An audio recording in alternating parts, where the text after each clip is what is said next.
नमस्कार साथियों, कैसे हैं आप लोग। आशा करती हूँ स्वस्थ होंगे, मस्त होंगे। आज हम पढ़ने वाले हैं कक्षा 9वीं का पहली इकाई का 11वां पाठ। मैं आप सभी का स्वागत करती हूँ आपके अपने चैनल हिंदी भाषा देश की आशा पर। पाठ 11 निर्माणों के पावन युग में। लेखक हैं अटल बिहारी वाजपेयी जी। इस पाठ के माध्यम से क्या बताना चाहते हैं ये देखेंगे। इसके बाद वर्कबुक के क्वेश्चन आंसर देखेंगे, फिर व्याकरण के सारे क्वेश्चन देखेंगे। स्टार्ट करते हैं। आज का युग विज्ञान और निर्माणों का एक पवित्र युग है। प्रस्तुत कविता में कवि ने कहा है कि हमें इस विकास काल में भी नए नए अनुभव अनुसंधान करने, अपनी संस्कृति का सम्मान करने तथा जगत का कल्याण करने के साथ साथ अपने चरित्र का निर्माण करने की बात कभी भूलनी नहीं चाहिए।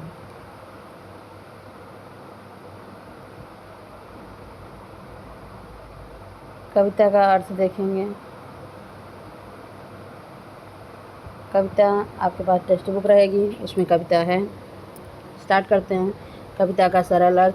निर्माणों के पावन युग डैश डैश अनुसंधान न भूलें। कवि कहते हैं कि यह युग निर्माणों विकास का है। यह युग बहुत पवित्र है, पर निर्माणों के साथ साथ चरित्र निर्माण भी बहुत ज़रूरी है। हमें इस बात को ध्यान में रखना चाहिए या रखना होगा। निर्माणों के सामने हम चरित्र निर्माण की बात भूलनी नहीं चाहिए। हर ओर लोग अपना स्वार्थ सिद्ध करने में लगे हैं। कवि कहते हैं कि अपनी हित साधना की आदि में हम संसार के कल्याण की बात को भूलना नहीं चाहिए। कवि कहते हैं कि यह सच है कि समुद्र अपार और अथाह है, इसी तरह संघर्षों का भी आर पार नहीं है, किंतु साहसी व्यक्ति को अपना संघर्ष बीच मझधार में छोड़ देना मंजूर नहीं है। पेचीदा समस्याओं को सुलझाने के लिए हमें नए नए अनुसंधानों का उपयोग करना चाहिए। कवि कहते हैं कि यह युग निर्माणों विकासों का है। दूसरा पैराग्राफ। शीत विनय आदर्श डैश डैश सम्मान न भूलें। कवि कहते हैं कि लोगों में अच्छा आचरण अपनाने, विनम्र बनने, आदर्श कहलाने तथा दूसरों से अधिक श्रेष्ठ होने की भावना जागृत करना जरूरी है। तभी लोगों में चेतना आ सकती है। वे कहते हैं कि यदि किसी व्यक्ति में नैतिक आधार नहीं है तो उसकी शिक्षा किसी काम की नहीं है। यह रूपी चांदनी की शोभा की तड़क भड़क में हमें अपनी संस्कृति का सम्मान करना भूल नहीं जाना चाहिए। कवि कहते हैं कि यह युग निर्माणों का विकास का है। तीसरा। आविष्कारों की कृतियों डैश डैश उत्थान न भूलें। कवि कहते हैं कि आविष्कारों से जिन वस्तुओं का निर्माण हुआ है, यदि वे मनुष्य के काम की नहीं है, उनसे प्राणियों का कोई भला नहीं होता है, तो ऐसा विज्ञान व्यर्थ है, इसे सृजनहीन ही कहा जाएगा। कवि कहते हैं कि भौतिक तड़क भड़क के बढ़ते प्रभाव में आकर हम अपने जीवन का उत्थान करना न भूलें। कवि कहते हैं कि यह युग निर्माणों विकास का है। ये हो गया हमारा सरल अर्थ। आगे कृति स्वाध्याय एवं उत्तर। कृति पत्रिका के प्रश्न 2 मतलब पद्य है, गद्य 1 होता है, पद्य 2 होता है। प्रश्न 2 अ तथा 2 आ के लिए 2 पैराग्राफ दिया जाता है पोयम का, जो प्रश्न 2 अ होता है और दूसरा प्रश्न 2 आ होता है। निम्नलिखित पद्यांश क्रमांक 1 निम्नलिखित पठित पद्यांश पढ़कर दी गई सूचनाओं के अनुसार कृतियाँ कीजिए। पाठ्य पुस्तक पृष्ठ क्रमांक 37। निर्माणों के पावन युग में हम चरित्र निर्माण न भूलें, स्वार्थ साधना की आंधी में वसुधा का कल्याण न भूलें। माना न अगम अगाध सिंधु है, संघर्षों का पार नहीं है, किंतु डूबना मझधारों में साहस को स्वीकार नहीं है, किंतु डूबना मझधारों में साहस को स्वीकार नहीं है जटिल समस्या सुलझाने को नूतन अनुसंधान न भूले। शब्दार्थ है। निर्माण मतलब रचना, पावन मतलब पवित्र, युग मतलब इतिहास का बड़ा काल मान, चरित्र मतलब आचरण, स्वार्थ साधना मतलब अपना मतलब सिद्ध करने की क्रिया, वसुधा मतलब पृथ्वी, अगम मतलब अपार, अगाध मतलब अथाह, सिंधु मतलब समुद्र सागर, मझधार मतलब लहरों के बीचों बीच, जटिल मतलब पेचीदा, दुरूह मतलब सुलझाना नहीं, पेचीदा दुरूह, सुलझाना मतलब उलझन या जटिलता दूर करना, अनुसंधान मतलब खोज, जांच पड़ताल। ये हो गया। आंसर देखेंगे। कृति नंबर 1 आकृति पूर्ण कीजिए। क्वेश्चन नंबर 1 क्या है? निर्माणों के युग को कहा गया है। क्या कहा गया है?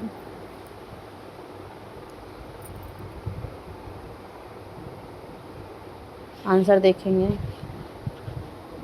पावन कहा गया है। आधी है, कैसी है? स्वार्थ साधना की। तीसरा क्वेश्चन, निर्माणों के पावन युग में हम इसे न भूलें। किसे? चरित्र निर्माण और वसुधा का कल्याण और नूतन अनुसंधान। दूसरा क्वेश्चन है, समुद्र की 2 विशेषताएं, अगम और अगाध। तीसरा क्वेश्चन का पहला पार किसका नहीं है? यहाँ पर देखो क्वेश्चन 3, पद्यांश पर आधारित 2 ऐसे प्रश्न तैयार कीजिए जिनके उत्तर निम्नलिखित शब्द हों। क्या? संघर्षों का और साहसों का। तो यहाँ देखो, पार किसका ना हो? संघर्षों का। दूसरा है, मझधारों में डूबना किसे स्वीकार नहीं है? किसे नहीं है? साहसों को। चौथा क्वेश्चन, वसुधा पृथ्वी। क्या दिया? उत्तर लिखिए। पद्यांश में आया और मंडल का एक ग्रह, सौरमंडल का एक ग्रह क्या है? वसुधा या पृथ्वी। कृति नंबर 2 शब्द संपदा। निम्नलिखित शब्दों के विलोम शब्द लिखिए। निर्माण विनाश, पावन अपावन, समस्या समाधान, स्वीकार अस्वीकार। कृति नंबर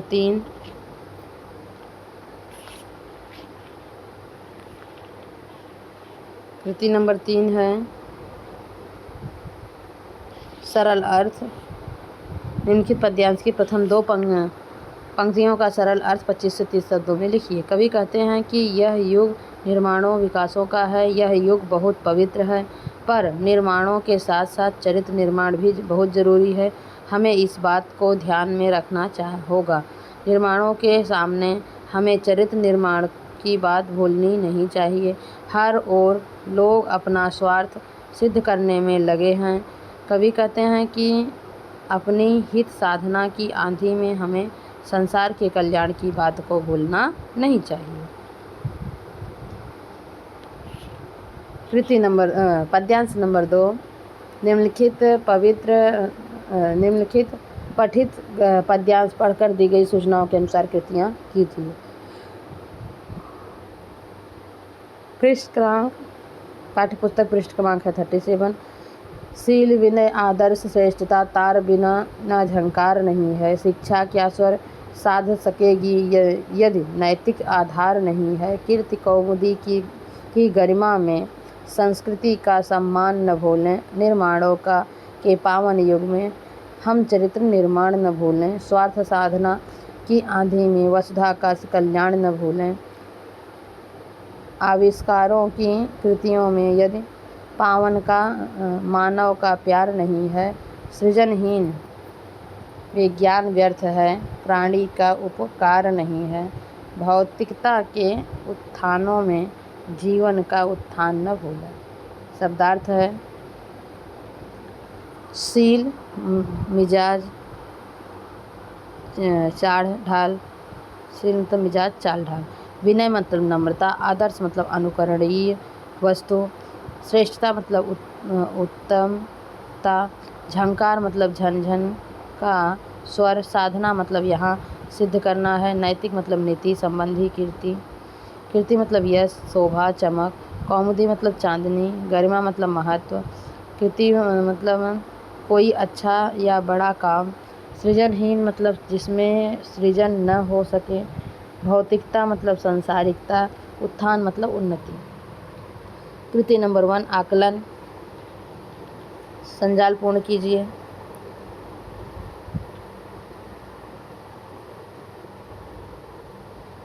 क्वेश्चन है 1 और पहले का पद्यांश में आए व मनुष्य के 4 सद्गुण बताना है। दूसरे में आकृति पूर्ण कीजिए। शिक्षा के साथ आवश्यक है वो बताना है, और हम जिन्हें न भुलाएं वे ये बताना है। आंसर पे चलते हैं। आंसर देखिए।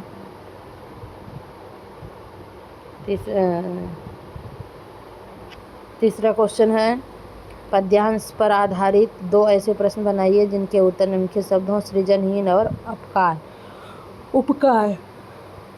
प्रश्न उत्तर देखेंगे। पद्यांश में आए मनुष्य के 4 गुण सद्गुण आदर्श, श्रेष्ठता, विनय और शील। दूसरा क्वेश्चन है शिक्षा के साथ आवश्यक है मनुष्य का नैतिक आधार। हम जिन्हें न भुलाएं वे हैं संस्कृति का सम्मान करना, जीवन का उत्थान करना।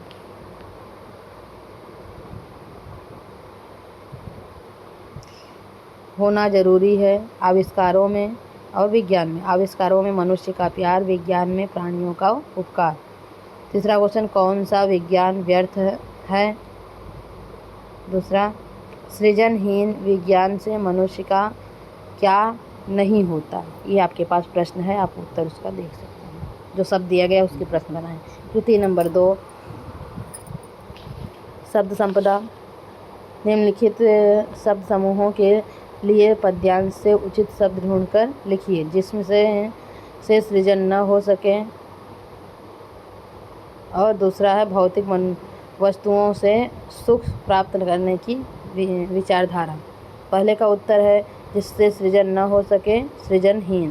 दूसरा भौतिक वस्तुओं के सुख प्राप्त करने की विचारधारा, भौतिकता। तीसरा कृति नंबर 3 सरल अर्थ। पद्यांश की अंतिम 4 पंक्तियों के 3 पंक्तियों का सरल अर्थ 25 से 30 शब्दों में लिखिए। कवि कहते हैं कि वैज्ञानिक आविष्कारों से जिन वस्तुओं का निर्माण हुआ है यदि वे मनुष्य के काम की नहीं है, उनसे प्राणियों का कोई भला नहीं होता, तो ऐसा विज्ञान व्यर्थ है, इसे सृजनहीन नहीं कहा जा सकता, कहा जाएगा। कवि कहते हैं कि भौतिक तड़क भड़क के बढ़ते प्रभाव में आकर हम अपने जीवन का उत्थान करना न भूलें। भाषा अध्ययन व्याकरण। सूचनाओं के अनुसार कृतियाँ कीजिए। शब्दभेद। अधोरेखांकित शब्दों का शब्दभेद पहचान कर लिखिए। यह निर्माण का पावन युग है। विनयशीलता मनुष्य का महत्वपूर्ण गुण है।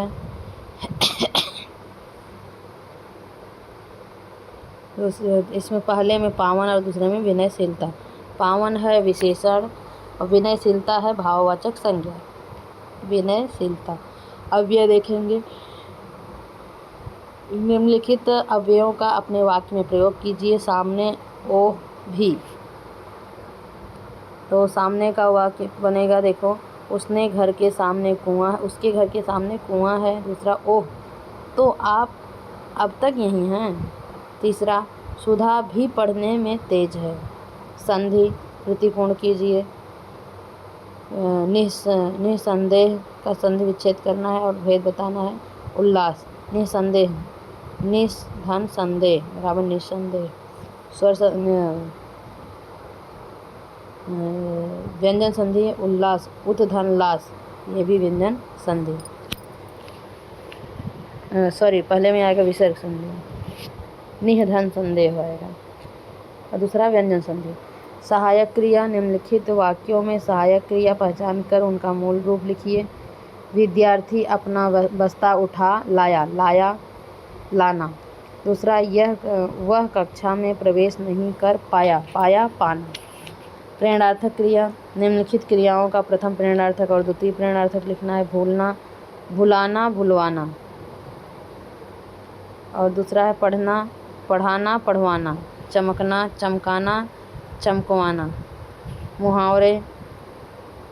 छठवां प्रश्न है, निम्नलिखित मुहावरों का अर्थ लिखकर वाक्य में प्रयोग कीजिए। गुजारा होना, गंगा नहाना। गुजारा होना, निर्वाह होना। अपनी खेती में बड़ी मुश्किल से किसान का गुजारा होता है। दूसरा, गंगा नहाना, कर्तव्य पूरा करना। बेटी का ब्याह ठीक ढंग से हो जाने पर पिता ने जैसे गंगा नहा लिया। दूसरा क्वेश्चन, अधोरेखांकित वाक्यांश के लिए उचित मुहावरे का चयन करके वाक्य फिर से लिखिए। चौक पड़ना, तांता लग जाना, काम चल जाना, आसान जमाना।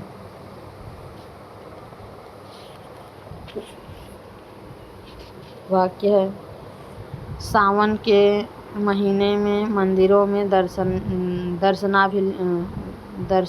दर्शनार्थियों की कतार लग जाती है, तांता लग जाना।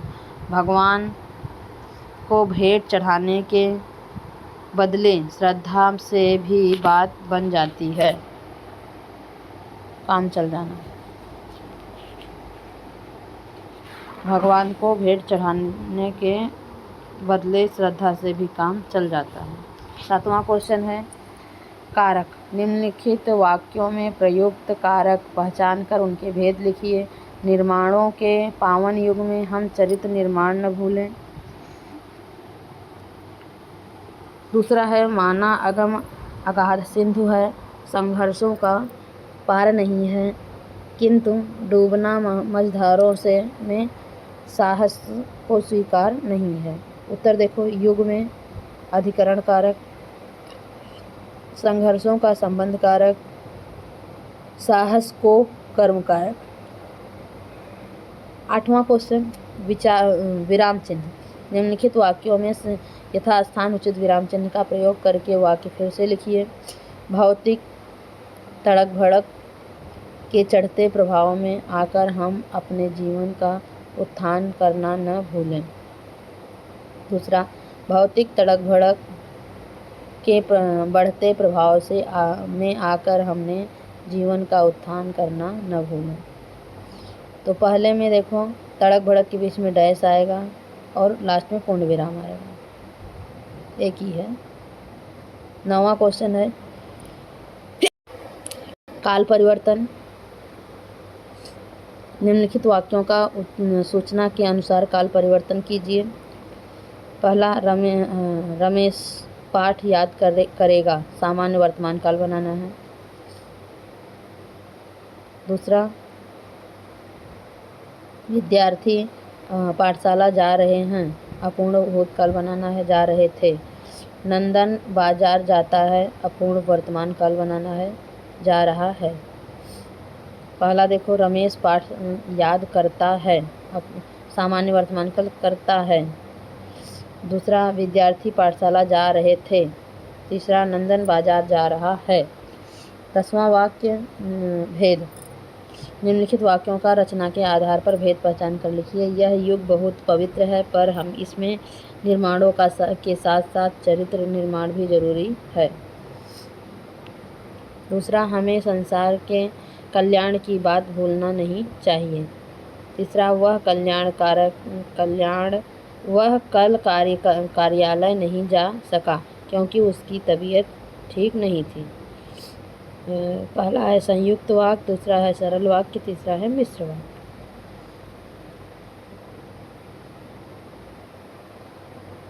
दूसरा क्या है? हमें संसार के कल्याण की बात भूलना नहीं चाहिए। दो ही बात हुआ ना, भूलना नहीं चाहिए।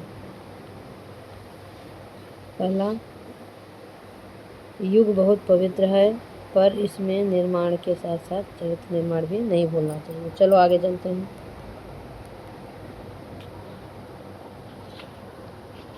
दूसरा, निम्नलिखित वाक्यों का अर्थ के आधार पर दी गई सूचनाओं के अनुसार परिवर्तन कीजिए। लोग अपना स्वार्थ सिद्ध करने में लगे हैं। प्रश्नवाचक बनाना है। क्या लोग अपना स्वार्थ सिद्ध करने में लगे हैं? दूसरा, यह गुण निर्माण का नहीं है। विधानार्थक बनाना है। यह गुण निर्माण का है। क्या लोग अपना स्वार्थ सिद्ध करने में लगे हैं? प्रश्नार्थी हो गया और ये विधानार्थी हो गया। तीसरा क्वेश्चन है, वाक्य शुद्ध कीजिए। निम्नलिखित वाक्यों को शुद्ध करके वाक्य फिर से लिखिए। आज स्वार्थ साधना का आंधी बह रहा है, आंधी बह रही है। नहीं, और दूसरा है नहीं है मानव प्यार में मानव अब।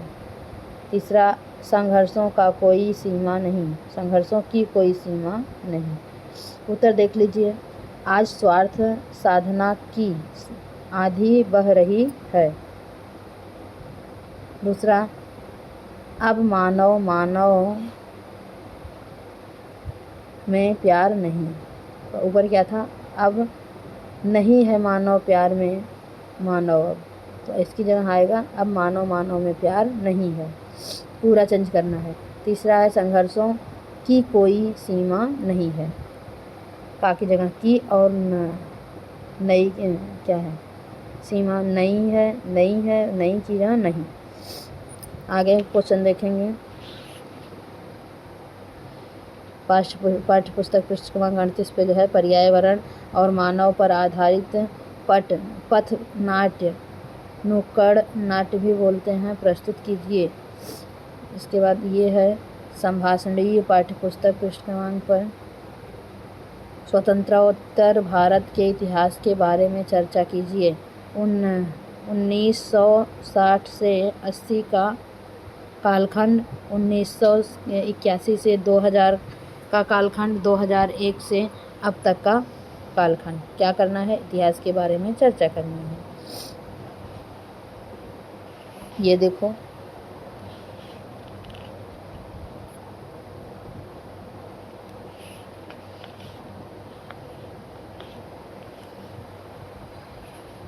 कल्पना पल्लव है। लेखनी से पाठ्यपुस्तक 38 पे ही है। देश हित के लिए आप क्या करते हैं ये लिखना है। भौतिक, ये पे पृष्ठ क्रमांक ये 38 पे था, 37 पे है। कल्पना पल्लव पाठ्यपुस्तक 37 पे है। सॉरी, भौतिकता के यथार्थ में जीवन का उत्थान न भूलें। इस पंक्ति को अपने शब्दों में स्पष्ट कीजिए। आज मेरी दुनिया में भौतिक उन्नति को ही महत्व दिया जा रहा है, इसीलिए संसार आज विश्व युद्ध के कगार पर पहुंच गया है। वह अपनी संस्कृति और संस्कार भूलता जा रहा है। आज मनुष्य में मानवता की भावना का ह्रास होता जा रहा है। लोग अपने स्वार्थ के कारण एक दूसरे के खून के प्यासे हो रहे हैं। लोगों में नैतिकता नहीं रह गई है। यही कारण है कि लोगों के हृदय में दया भावना, लोगों के प्रति हमदर्दी आदि के भाव गायब होते जा रहे हैं। जीवन मूल्यों के द्वारा ही मानव जीवन का उत्थान हो सकता है, इसी में सुख शांति है।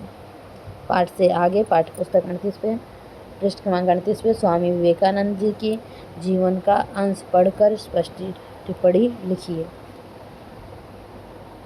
भाषा बिंदु में है निम्नलिखित शब्दों के अर्थ शब्दकोश की सहायता से ढूंढिए तथा उचित स्थान शब्द रिक्त स्थानों के में लिखिए। आर्यभट्ट ने शून्य की डैश की खोज की। दूसरा, प्रगति के लिए आपसी डैश ईर्ष्या भागदौड़ स्पर्धा आवश्यक है। प्रगति के लिए स्पर्धा आवश्यक है। कार्यक्रम को शुरू करने के लिए अध्यक्ष महोदय की अनुमति चाहिए। काले बादलों को देखकर बारिश की डैश आशंका संभावना है। सड़क योजना में सैकड़ों मजदूरों को डैश मिला। निर्माण श्रम रोजगार मिला। देखो, पहले में खोज, दूसरे में स्पर्धा, तीसरे में अनुमति, चौथे में संभावना और पांचवें में रोजगार। ये हो गए आंसर। इस पाठ को हम यहीं पर समाप्त करते हैं। धन्यवाद। अच्छा लगे तो लाइक करें, शेयर करें और सब्सक्राइब करें।